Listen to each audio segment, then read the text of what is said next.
In today's video, we're taking a day trip from Albuquerque. We're traveling up the Turquoise Trail to visit Cerrillos Hills State Park. After a nice hike, we're going to explore the Old West town of Cerrillos, and you're going to want to stick around to the end because we discovered one of the best green chili cheeseburgers we've ever had in this state. The Turquoise Trail is a nationally recognized scenic byway that goes through the heart of central New Mexico. It links Albuquerque with Santa Fe, but it travels up on the east side of the Sandia mountain range. It's named after the turquoise gemstone that was extensively mined by Native Americans and later Spanish settlers in the region. As we were approaching the town of Madrid, we noticed some smoke coming from some sort of fire. We are entering fire season in New Mexico, so this had us quite concerned. We found the source of the smoke. Unfortunately, it was someone's personal property on fire, but the good news is fire rescue did get it under control, thank goodness, because it was a very windy day. After checking that out for a few minutes, we headed on to the town of Cerrillos, and we found the entry point to Cerrillos Hills State Park. Now there is a nice visitor center in the town of Cerrillos. We stopped there first to read about the park and visit the nice restrooms.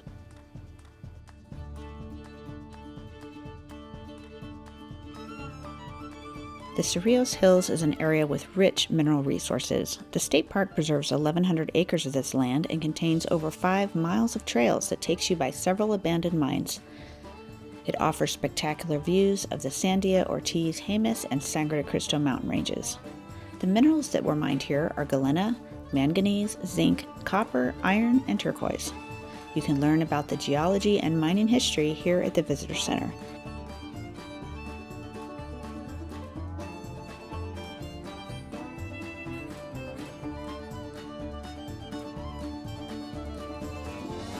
From the Visitor Center, you cross the railroad tracks and head about a half a mile up Highway 59, up the dirt road into the state park, and find a place to park.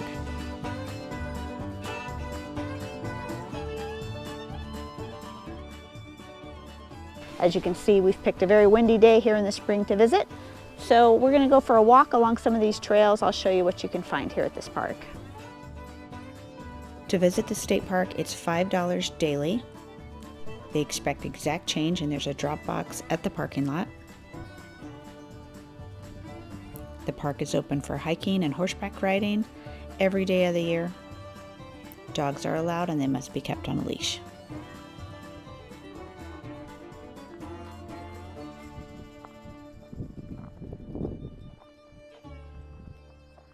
Now, the first thing to note, this is not a ton of parking as you come back here.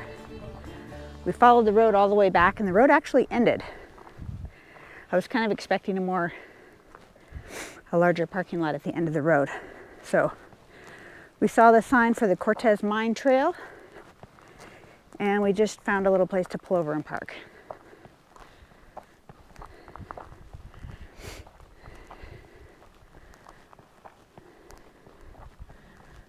So I picked the Cortez Mine Trail because the first mine is pretty quick. You can find it pretty quick after being off the road. And they have it fenced off and of course covered so nobody will fall in, which is good. And there's a little interpretive sign here. Let's see what it says.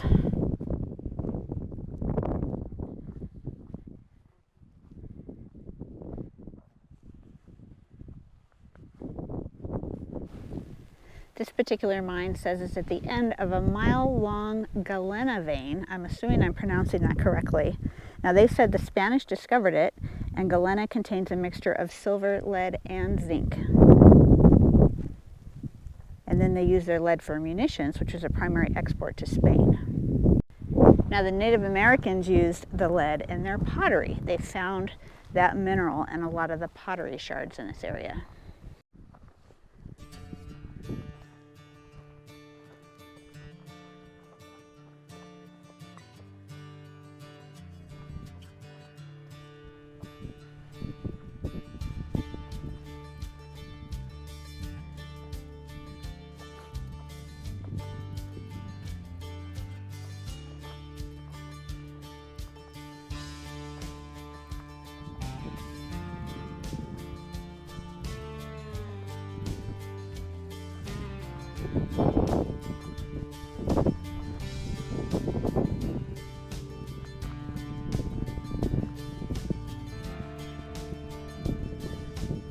trees growing in here.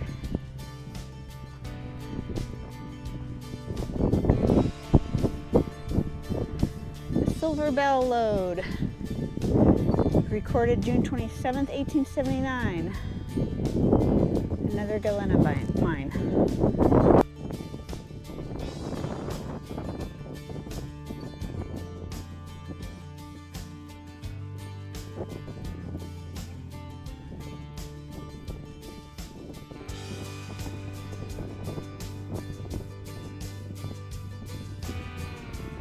Okay, so 0.3 miles from where we parked at the trailhead to this point where it intersects the Escalante Trail. Now we're going to try going down Escalante Trail and making a bit of a loop.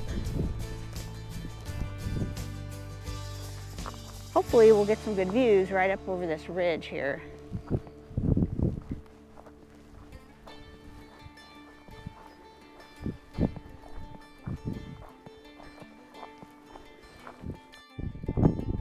There's quite a few steep sections on this trail. Now it's not too crazy, but just keep in mind that there is some elevation change here.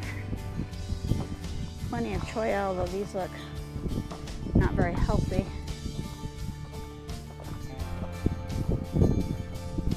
Beautiful sweeping views.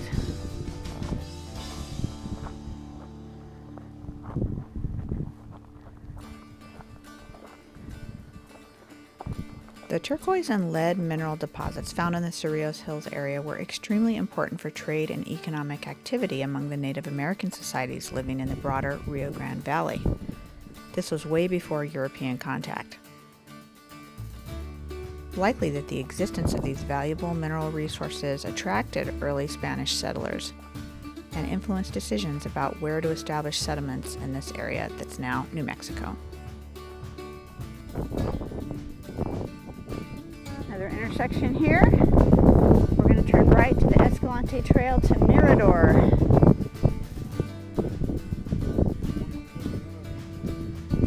So there's a viewpoint up ahead. You want to go see it?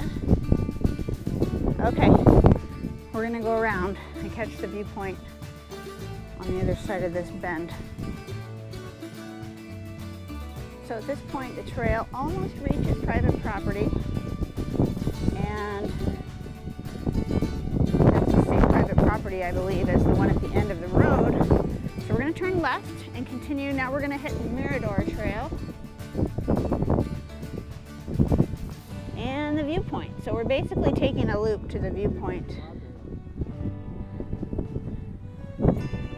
At this point, we've gained our elevation and now it's nice and flat, comfortable walk.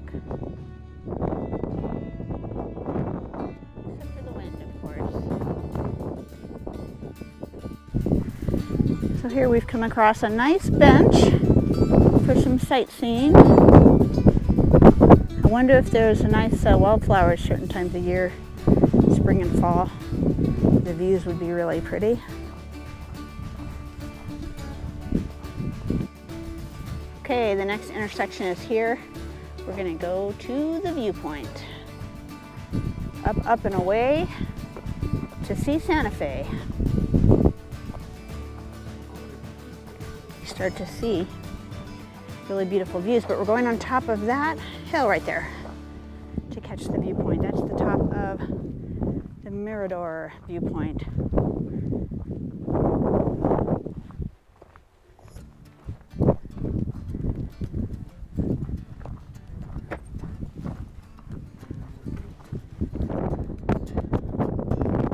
Well, here we are, El Mirador. You can correct my gringo Spanish, but this is the Overlook. Elevation is 61.28 feet. And what you can see is that there, this here must be the Jemez Mountains. And then Santa Fe is actually over here. We were facing.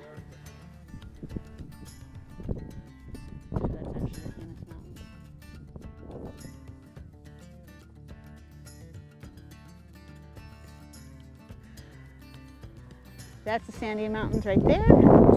And you can kind of see the ski area. It's probably going to be hard with this particular camera.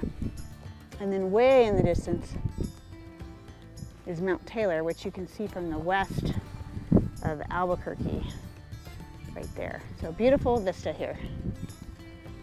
And this map really highlights what it is that you're looking at.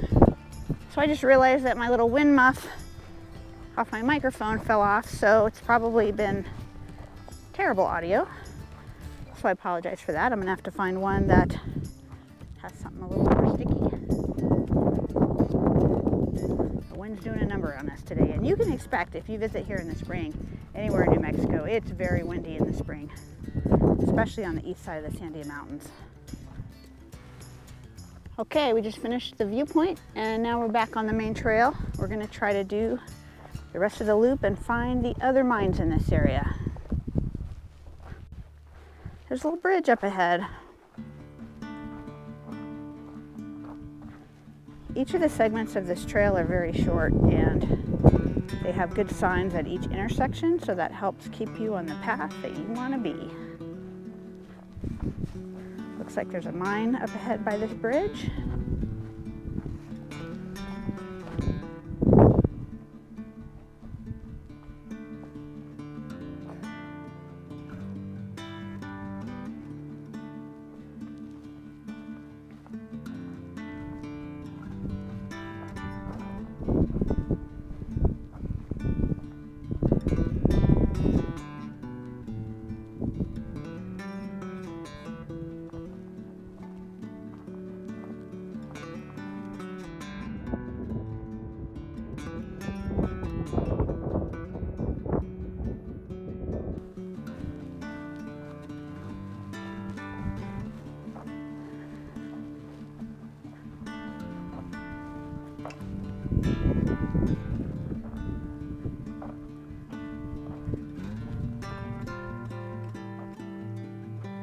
Roselia.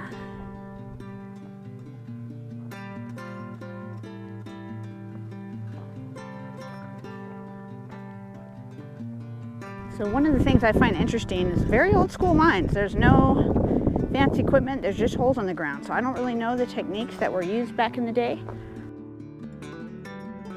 The trail, the Coyote Trail, if you wanted to go back the short way back to Escalante, you could go that way.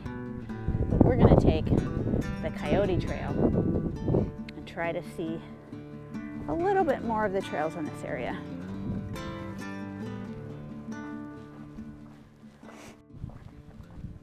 Now the road that leads here is called the Turquoise Trail, and what I was reading is back in the ancestral Puebloan days, they mined turquoise from these hills, and they actually found turquoise all the way up in Chaco Canyon that they believe came from this area. So there was still a lot of trading of the minerals from this area.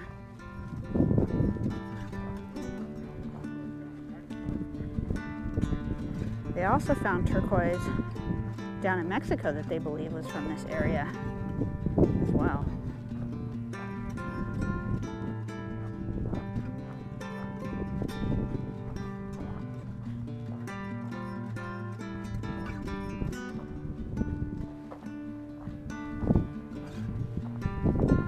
Now this one, they mined galena and copper, Canton lode.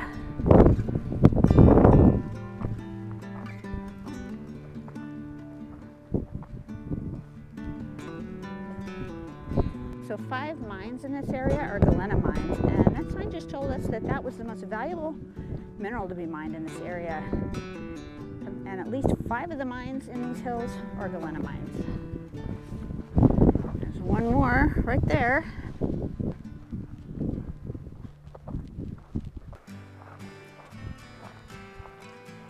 This here was another galena mine.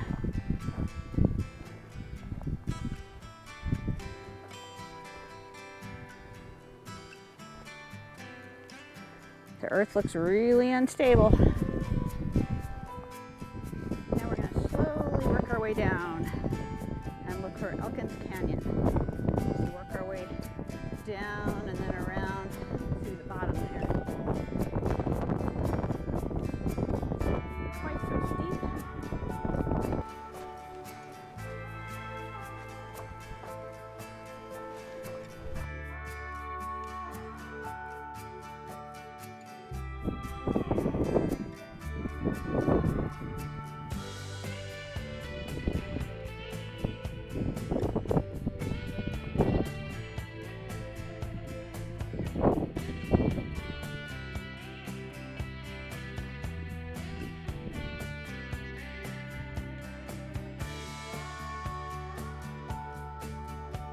Now this one with the iron fence around it was an iron mine.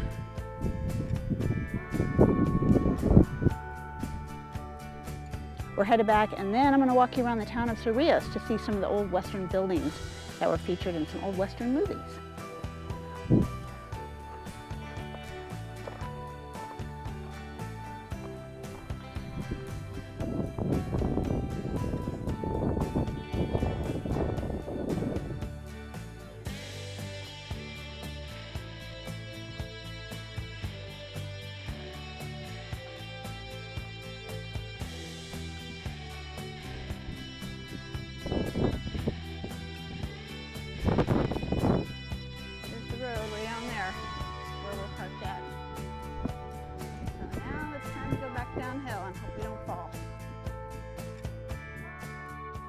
Now, you're probably going to have trouble hearing me with the wind, but I did find another little muffy to put on there, so hopefully it'll be a little better. But we're just going to walk through these streets. These are the old Western streets of Cerrillos. Some of these buildings were featured in Young Guns. Some of the scenes were filmed from Young Guns here in this town, and some other films that I wasn't familiar with.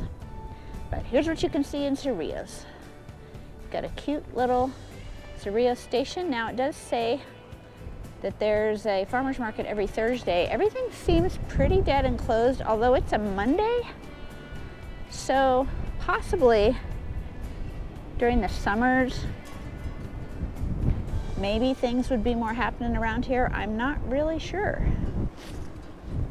But you can hear the wind whistling, and I bet we're gonna see a tumbleweed. I bet we're gonna see a tumbleweed rolling across the road, just like the old Western films, any minute now.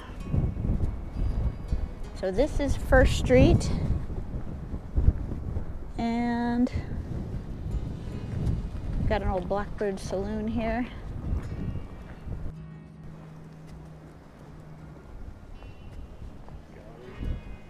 Now they've got some art galleries here in this building here. And there's of course some residential, beautiful old cottonwood trees.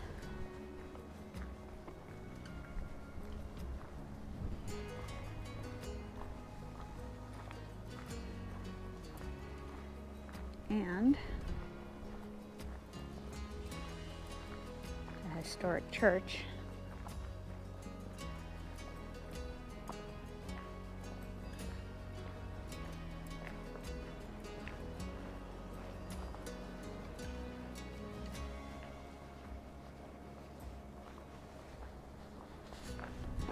There's old dusty road here, Waldo. Now this looks like it's all residential, so we are not going to walk down that road. This is a gallery by appointment only. This beautiful structure.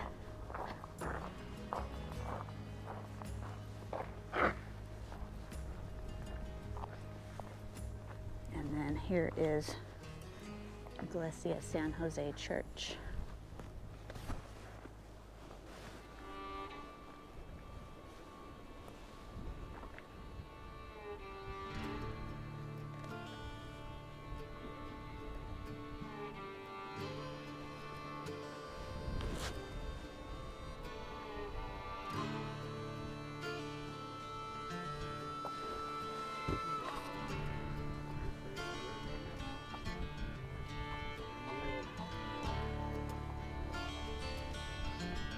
A cute mural here painted on this wall.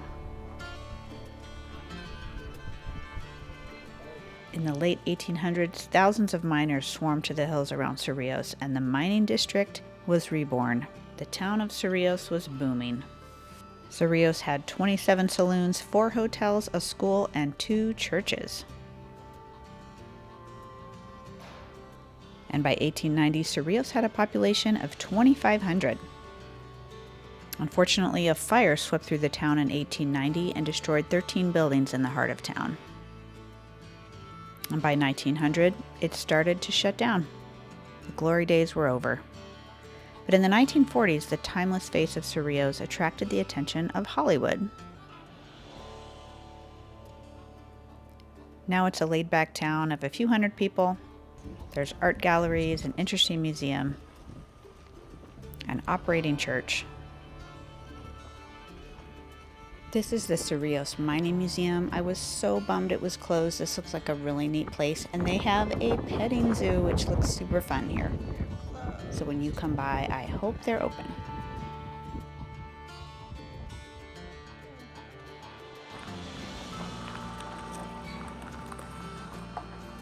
Look at the sweeties.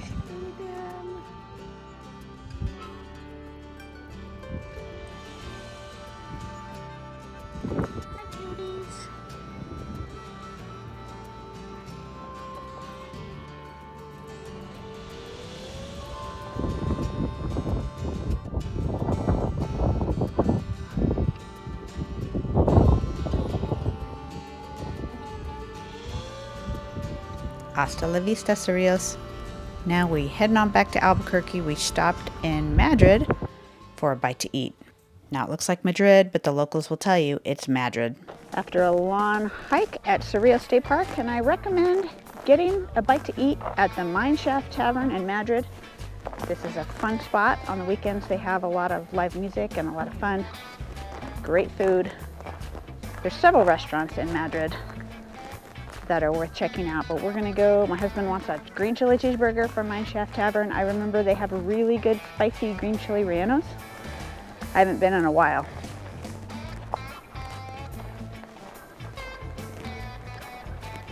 This is Mine Shaft Cantina. They do have music here. They call this the Madrid Rail Yard. There's a variety. There's a restaurant over there. There's a fantastic coffee shop here, but they are closed. The old Engine House Theater.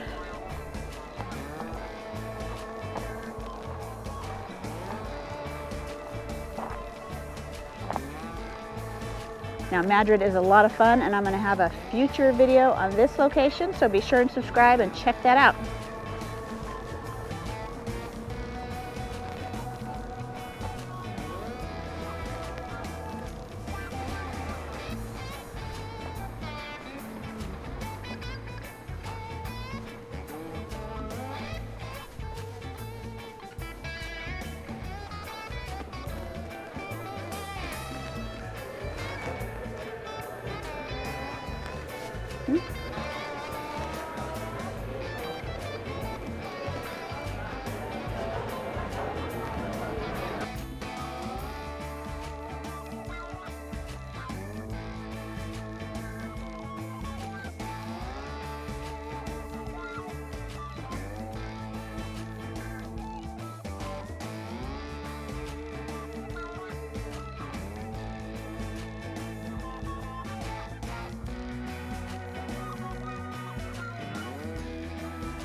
That did not disappoint. That was so good, and they offer a fried green chili on the burger and on the side, in addition to chopped green chili on the burger. I think it's called the Mad Chili Burger that won one of the green chili smackdown contests. Oh, fire truck. So I definitely recommend getting one of those burgers.